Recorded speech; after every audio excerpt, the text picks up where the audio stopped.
Hello friends, இன்பம் பொங்கி வழியட்டும் இல்லங்களிலும் உங்கள் உள்ளங்களிலும் எல்லாருக்கும் இனிய தை திருநாள் நல்வாழ்த்துக்கள். பண்டிகை நாட்கள், விசேஷ நாட்கள் வந்துட்டாலே காலையில் எழுந்திரிச்சு வேலை நம்ம வீட்டு வாசலாக அழகான ஒரு கோலம் போடணும் அப்படிங்கிறது தான்.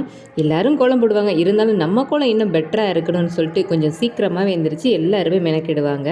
அதுவும் மார்கழி மாதம்னு சொல்லவே வேணாம், ஃபுல்லாக கலர் கோலம் தான். எங்கள் வீட்டில் என்ன நடந்துச்சு தெரியுமா?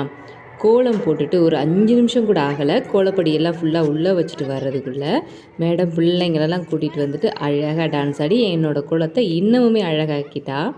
ஒரு ஃபோட்டோ கூட எடுக்க முடியல. இவ இப்போ தான் ஒரு 4 குட்டி போட்டிருக்கா. இவ வேற ரொம்ப குட்டியாக இருக்காளா, இவங்கள வச்சு சமாளிக்க முடியல போல். எப்படா அப்படின்னு வெயிட் பண்ணிகிட்டு இருப்பா போல். கொஞ்சம் வெளிச்சு வந்த உடனே எல்லாரையும் கூட்டிகிட்டு வீட்டு வாசலுக்கு வந்துடுவா. இதில் இன்னொரு இது என்னென்னா, எங்களுக்கு பால் கொஞ்சம் லேட்டாக வேறு வரும். டைமிங்காக வெயிட் பண்ணிகிட்டே இருப்பாள்.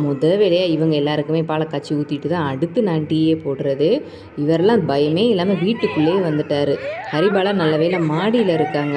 எனக்கு கொஞ்சம் பயம், அவங்க வந்துட்டு இவனை கடிச்சு வச்சுருவானோ அப்படின்னு சொல்லிட்டு. ஆனால் இவன் பயப்படவே மாட்டான், வீட்டுக்குள்ளே வந்துடுறான், பின்னாடியே ஓடுறான்.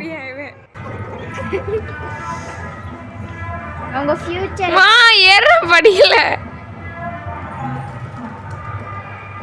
பாலா பாக்குறத பாருங்க மேல இருந்து.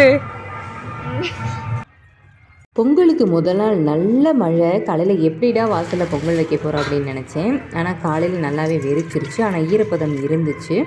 ஆனால் அழகாக காலையில் குழம்பெல்லாம் போட்டு ரொம்ப நாளுக்கு அப்புறம் சாணி கரைச்சி தெளித்து வீட்டுக்குள்ளே ஒரு சின்ன குளம் போட்டுட்டு பொங்கல் வைக்கிறதுக்காக ரெடி பண்ணிகிட்டு இருந்தேன். இந்த பொங்கல் பானைக்கும் இந்த அடுப்புக்கும் வயசு 15. என்னோடய கல்யாணத்துக்கு சீர் வச்சது இதெல்லாம்.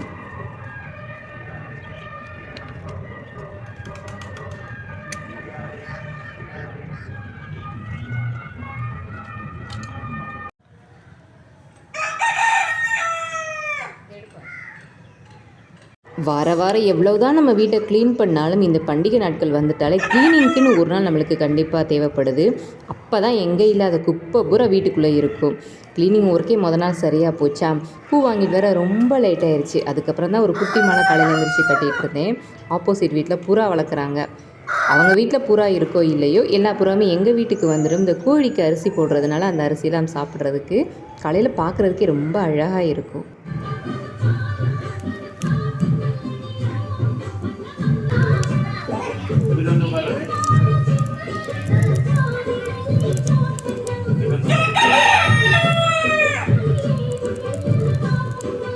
குழப்படு வச்சு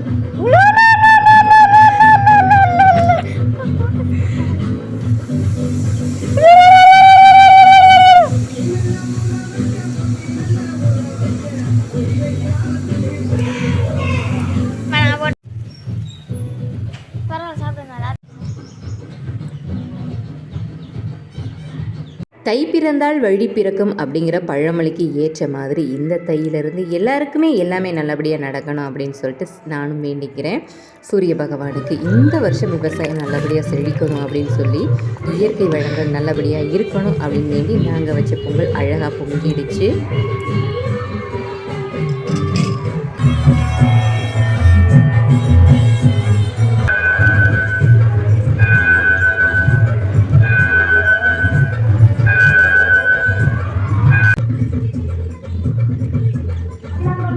எங்கள் வீட்டை சுற்றி அவ்வளோ பாட்டு சவுண்டு. வெளியில் நாங்களுமே பேசிக்கிட்டே பொங்கல் வச்சுக்கிட்டு இருக்கோம். மேம் கிடைச்ச கேப்பில் போய் எப்படி படுத்து தூங்கிட்டு இருக்கான்னு பாருங்கள். இத்தனைக்கும் காலையில் 6 மணிக்கு தான் எழுந்திரிச்சான். குளிச்சுட்டு தூக்கம் வருதா, மறுபடியும் போய் காலையிலே படுத்து தூங்கிட்டா.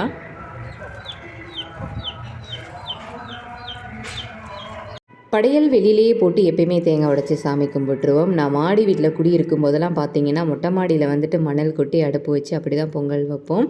அங்கெல்லாம் மதுரையிலலாம் பார்த்திங்கன்னா எல்லார் வீட்டு மாடியிலையுமே பொங்கல் அன்னைக்கு காலையில் அன்றைக்கி தான் எல்லாருமே இவங்க இங்கே தான் இருக்காங்களா அப்படின்ற மாதிரி தெரியும். மொட்டை மாடியிலே வச்சுட்டு எல்லாருமே சாமி கும்பிடுவாங்க.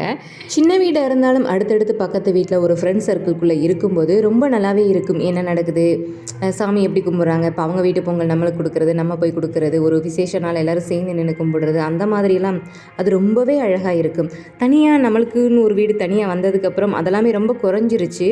உண்மையிலே என்ன நடக்குது, பக்கத்தில் யார் இருக்கா, பேசுகிறது இதெல்லாமே ரொம்ப கம்மியாயிடுச்சு. இப்போ உண்மையிலே ரொம்ப மிஸ் பண்ணுறேன் என்னோடய பக்கத்து வீடு, நான் இருந்த சூழ்நிலை எல்லாமேவும். என்னதான் ஃபோனில் எல்லாருமே பேசிகிட்டே இருந்தாலும் அந்த பக்கத்தில் இருக்கிற அந்த உணர்வு அப்படிங்கிறது கண்டிப்பாக ரொம்பவே நாளாக மிஸ் பண்ணிகிட்ருக்கேன். ஏன்னா காலையில் எந்திரிச்ச உடனே அவங்க முகத்தில் தான் முழிக்கிற மாதிரி இருக்கும். என்னப்பா பண்ண போகிறீங்க, எத்தனை மணிக்கு பொங்கல் வைக்க போகிறீங்க, இந்த கான்வர்சேஷன் போயிட்டே இருக்கும் அன்றைக்கி அந்த விசேஷம் முடிகிற வரைக்குமேவும். இப்போ அதெல்லாம் ரொம்பவே நான் மிஸ் பண்ணுறேன் என்னோடய ஃப்ரெண்ட்ஸை, என்னோடய சூழ்நிலையை. வீடியோ பிடிச்சிருந்தா மறக்காமல் லைக் கொடுத்துட்டு மறக்காமல் நம்ம சேனல் சப்ஸ்கிரைப் பண்ணுங்கள், சப்போர்ட் பண்ணுங்கள். தேங்க்யூ.